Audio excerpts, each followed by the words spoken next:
series of podcasts basically is planned with the intention to identify how the market, the currency, inflation, exchange rate, and other major economic variables are going to perform in the short and medium term. However, in my opinion, to get a view on these variables, we need to understand why are they at current levels, and what are the factors that have caused them to have brought them at current levels. Because we know that inflation, interest rates globally are at multi-decade high. Pakistan में तो devaluation भी जो है वो one of the record levels पे आई. Stock market performance was also quite poor. So I'll just start off with Furqan, if you can, identify a few key events that caused inflation and interest rates globally to, skyrocket. Then Sajad, I would love you to talk about local level पे ये inflation और interest rates. If you can start off with international levels, what happened? Actually, आपने तो पूरा explain ही कर दिया कि inflation और इंटरेस्ट रेट दुनिया में जो चेंज है उसकी वजह से सारा इम्पैक्ट पाकिस्तान में आया.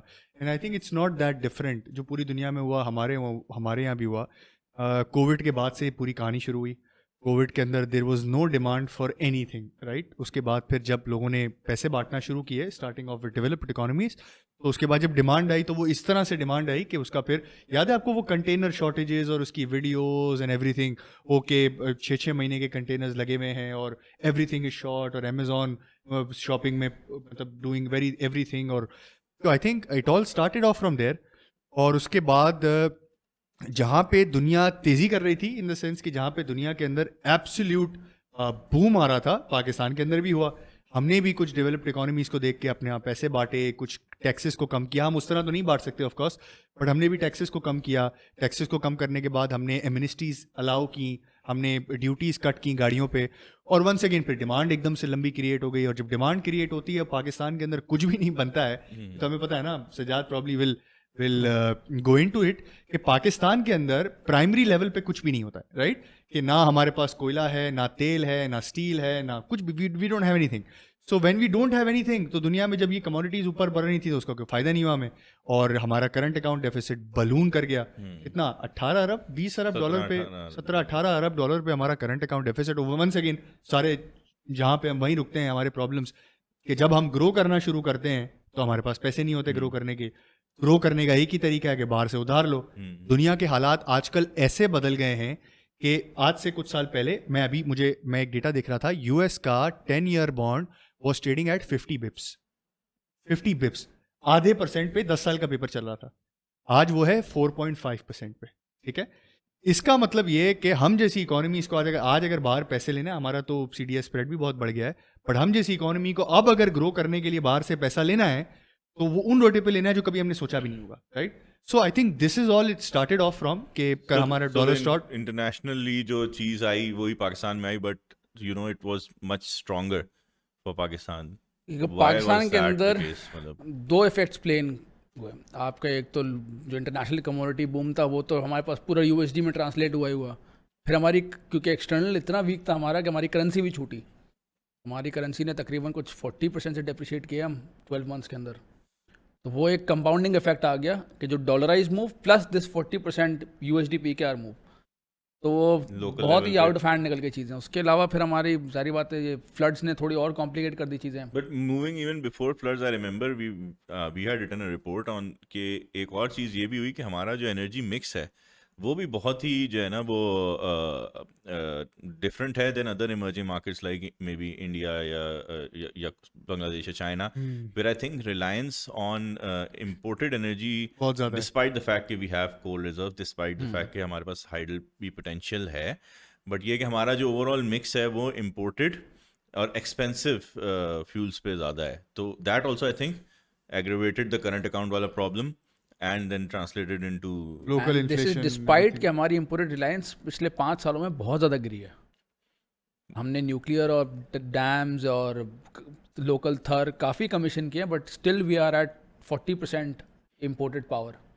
जो आपका coal, LNG and all the stuff. इन सब चीज़ों को सम अप करना है ना, तो अगर दुनिया की मोस्ट वल्नरेबल इकोनॉमीज है ना, जिनको सबसे ज़्यादा इफेक्ट पड़ा है इन्फ्लेशन का, कमोडिटी प्राइसेस का, फिर लोकल जो हमारे मसले थे, तो आई थिंक पाकिस्तान उसमें टॉप 5 में होगा, या ठीक है? बिल्कुल ऐसे ही है। टॉप 5 के अंदर होगा।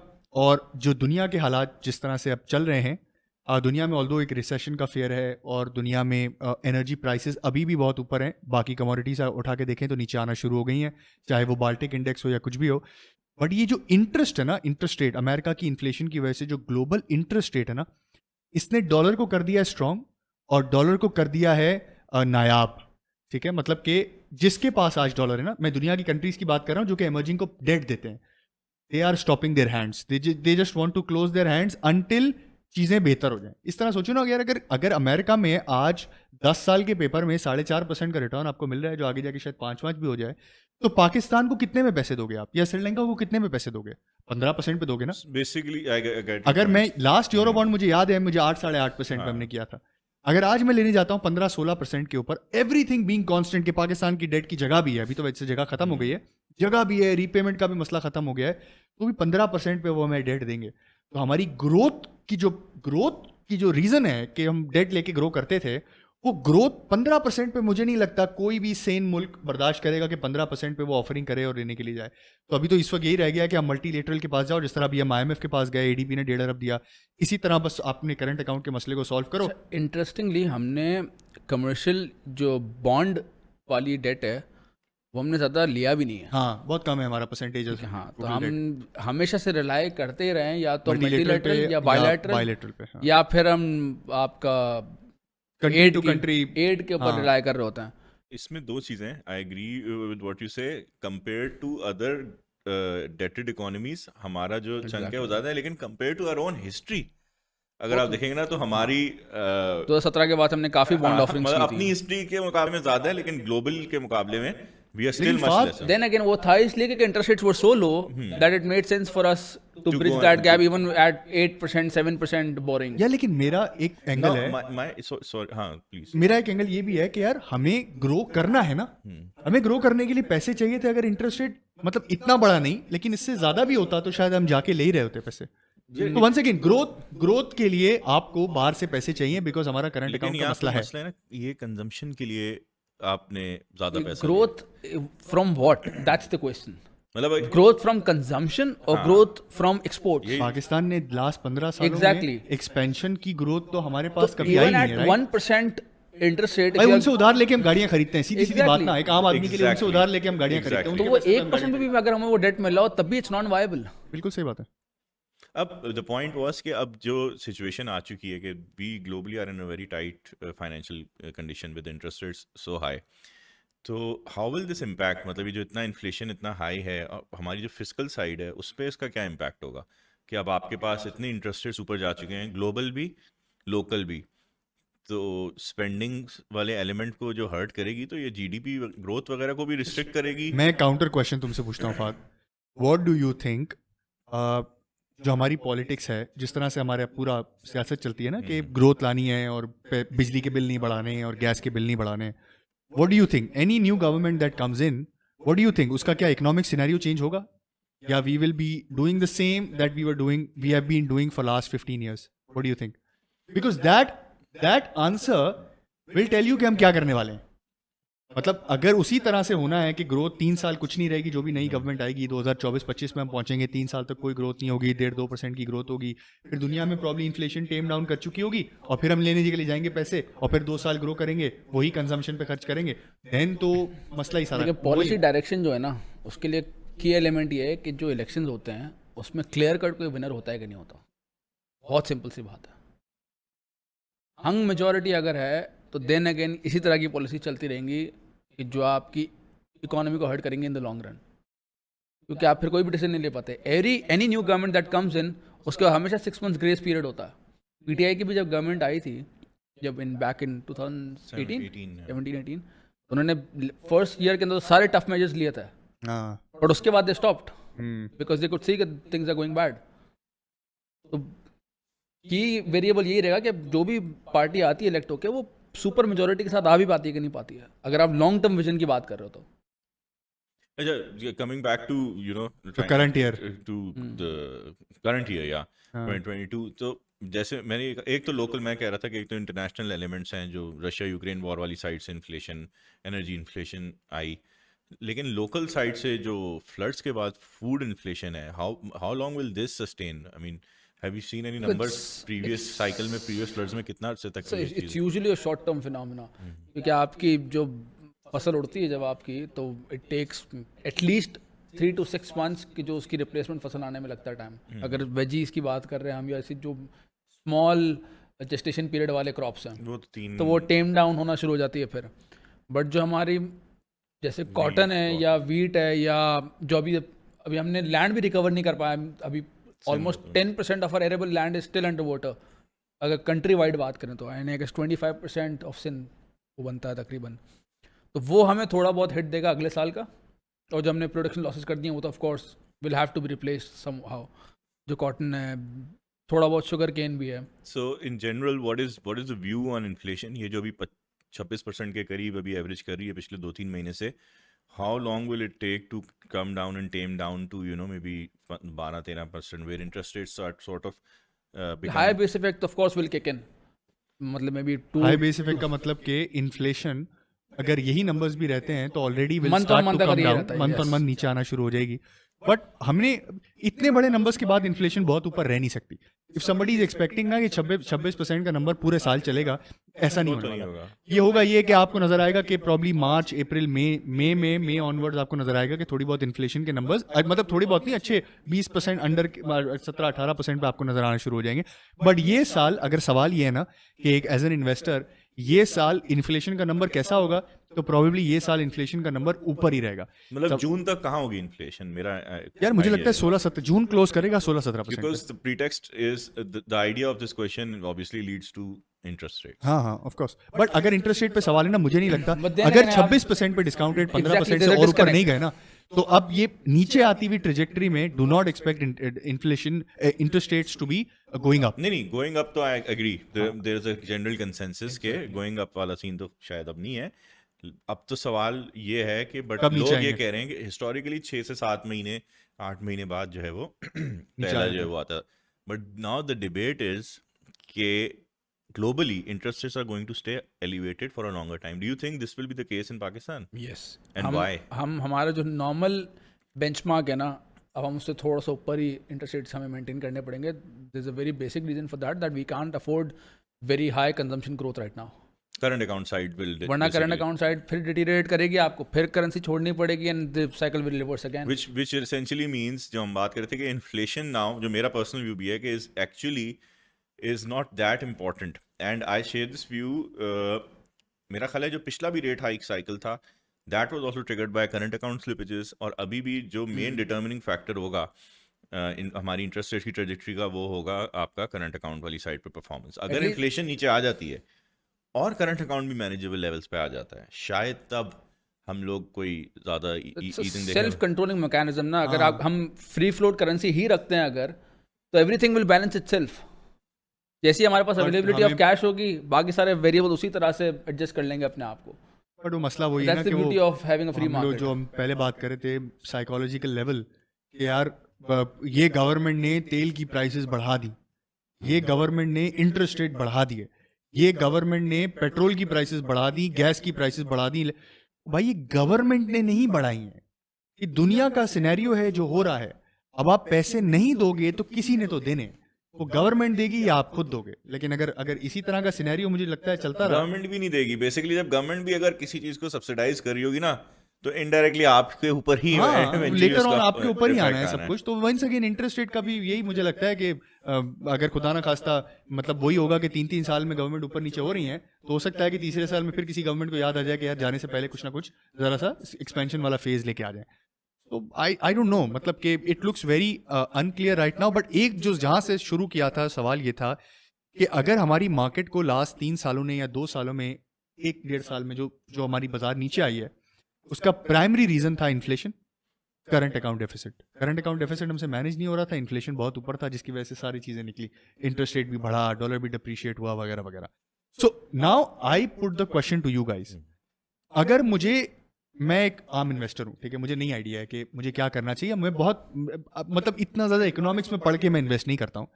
What do you think should I do in the next for the next 1 year? Stock market में मुझे पैसे लगाने भी चाहिए या नहीं लगाने चाहिए? अगर लगाने चाहिए तो डिफेंसिव होना चाहिए, एग्रेसिव होना चाहिए, और अगर मुझे नहीं लगाने चाहिए तो फिर मुझे कहाँ लगाने चाहिए? व्हाट डू यू थिंक फात?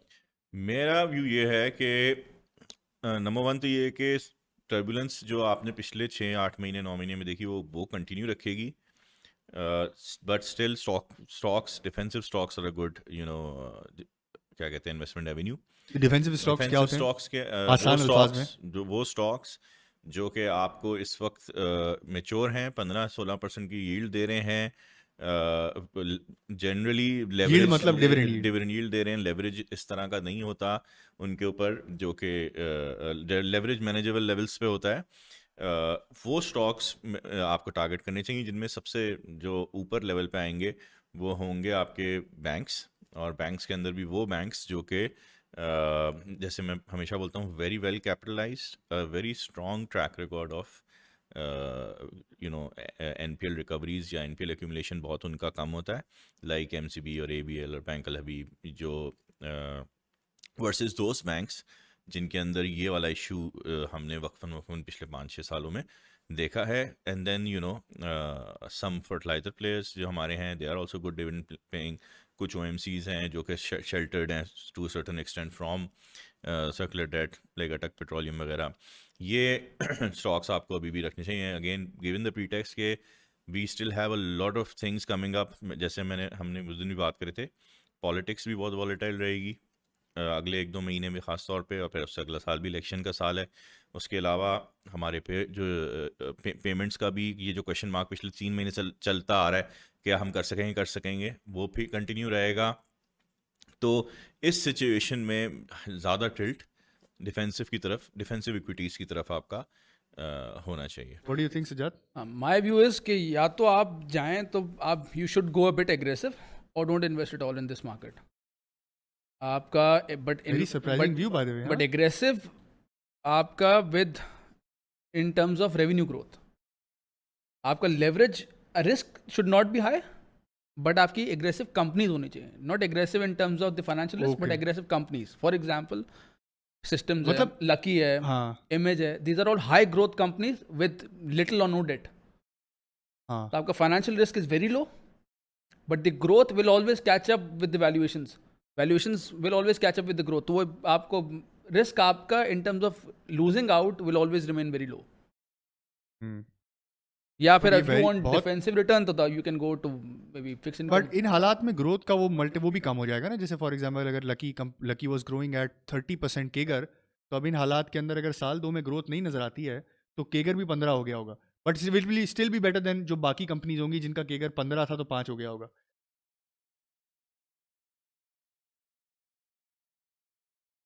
तो basically your opinion is not to look for dividend, because अगर कंपनी ग्रो कर रही है तो पैसा तो चाहिए ग्रो करने के लिए, तो वो डिविडेंड ऑफ कोर्स रोक रही होंगी, ये वो री इन्वेस्टमेंट वाली कंपनीज होंगी। तो you are saying play on the valuation game in the sense कि अगर ग्रोथ कंपनीज आपको इन हालात में, बुरे हालात में सस्ती मिल रही हैं तो go for that instead of right now, मतलब क्योंकि बुरे हालात तो ऑलरेडी हो गए ना, जितना नीचे आना था स्टॉक तो आ चुके हैं। इस पे मैं एक चीज़ ऐड करना चाहूँगा। मैंने लास्ट ईयर जब हम स्ट्रैटेजी पे काम कर रहे थे तो we did a working where we basically divided के एक तो होता है ना इंटरेस्ट रेट इंक्रीजिंग है, फिर एक प्लेटू होता है जो इंटरेस्ट रेट्स का पीक है। हाँ, कि जो पीक इंटरेस्ट रेट्स होते हैं, हाँ, जो कि अभी हैं और जो हम जैसे बात कर रहे हाँ, थे कि हाँ, हाँ, शायद 6-8 महीने रहेंगे, उन 6-8 महीनों में कौन से सेक्टर्स हैं पिछले 3 साइकिल्स में जिन्होंने परफॉर्म किया। तो जब मैंने जो उस स्टडी में निकाला था उसके अंदर जो डिविडेंड पेइंग सेक्टर्स हैं पीक इंटरेस्ट रेट्स पे, those are the ones that have significantly outperformed, जिसमें obviously fertilizer was one main जो but source होता the theory that he is talking about is कि उसको फॉरवर्ड लुकिंग थियरी भी है ना एक, वो थियरी ये भी है कि भाई अभी टूटा ज्यादा क्या होगा, ग्रोथ स्टॉक टूटे होंगे या डिविडेंड वाले स्टॉक्स टूटे होंगे? था। डेफिनेटली ग्रोथ स्टॉक टूटे होंगे। तो वो कह रहा है कि अगर डिस्काउंट रेट यहाँ से और बढ़ने नहीं है और हालात जितने खराब होने थे और जितने बुराइयां ऑलरेडी स्टॉक में प्राइस इन हो गई हैं, तो इन हालात में instead of now going into defensive, अगर डिफेंसिव पहले हो जाती तो मैं कह बेटर रहा था। ना, सवाल अब यहाँ पे ये आ रहा है, आपने असेस करने की कोशिश ये करनी है कि ग्रोथ स्टॉक कब परफॉर्म करना शुरू करते हैं।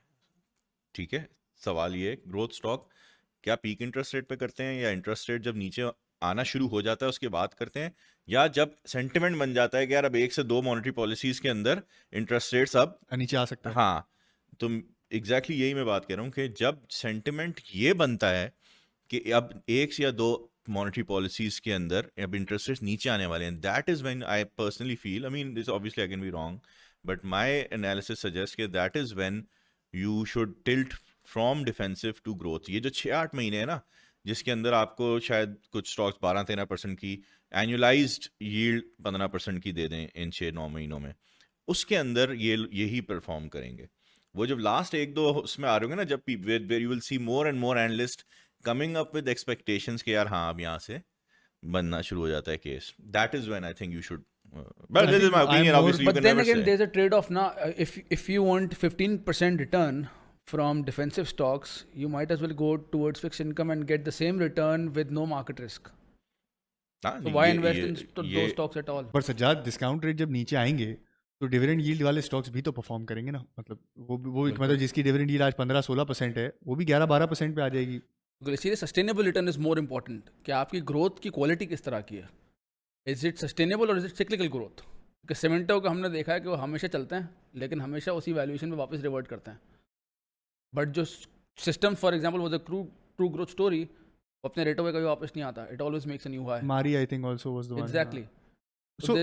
सो basically what you mean to say is के किसी को हमें काम करने की ज़रूरत है या हमें पॉडकास्ट बनाने की ज़रूरत है इसके ऊपर कि ट्रू ग्रोथ और सिक्लिकल ग्रोथ वाला क्या फ़र्क है। मतलब एक तो ग्रोथ वो होती है ना कि डिस्काउंट रेट नीचे आ गया, कंपनी ने कुछ नहीं किया था, बहुत ही ऐसी कंपनीज भी होती हैं जो लिटरली हमने भी नाम नहीं सुना होता, being an analyst, being sales person, हमने भी नाम नहीं सुना होता है, और अचानक से जो है ना वो 5-6 कैप लग जाते हैं और समझ में आता है कि हो क्या रहा है भाई, डिस्काउंट रेट इतना नीचे आ गया कि उसकी जो है ना पूरे कैश फ्लोज ही फ़र्क हो गए। तो I think we need to do a podcast on this. I think इस चीज़ पे वाकई में एक इंडिविजुअल स्पेसिफिक पॉडकास्ट होना चाहिए कि कौन से ऐसे स्टॉक्स थे जो कि 5 साल 10 साल में जो है वो actually have you know significantly outperform and have continued to grow and are not those जो कि इंटरेस्ट रेट हाउ ऊपर वुड यू गया डिस्टिंग्विश बिटवीन सिक्लिकल एंड या ट्रू मतलब ग्रोथ? एक साइक्लिकल ग्रोथ है और एक Exactly. ऐसा स्टॉक है जिसमें जैसे बताया सिस्टम हो गया, मारी हो गया, एवेंसियन हो गया for that matter, but we'll do a separate podcast on that.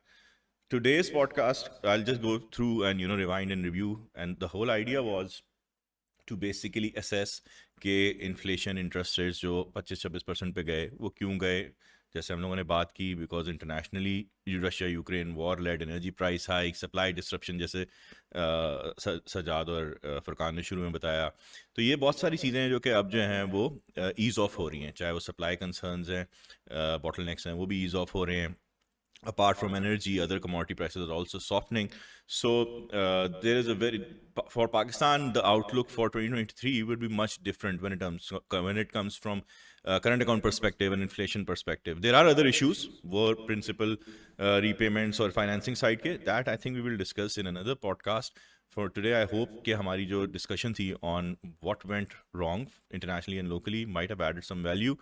We will come up with 2 very interesting podcasts. Number 1 would be on true growth stocks that despite a very poor performance by the market have outperformed over the last 5-6 years. Usually how to identify it? Yeah, because there is one thing is market return, and then there are 10 or 15 stocks that might have given returns in multiples over the same course of time. How can we identify those stocks? And then obviously coming to the second topic into के जो date वाली side का issue है हमारा पाकिस्तान का, जो कि पहले नहीं आया, पिछले 1-2 प्रॉब्लम वर कैड रिलेटेड, अब फॉरेन डेट रिलेटेड है. We will also discuss on that. So keep watching our podcast. I hope it added value. Give us your suggestions on how we can improve them. It's a start for us. Thank you Furqan, thank you Sajad, and obviously Noor for recording. Allah Hafiz.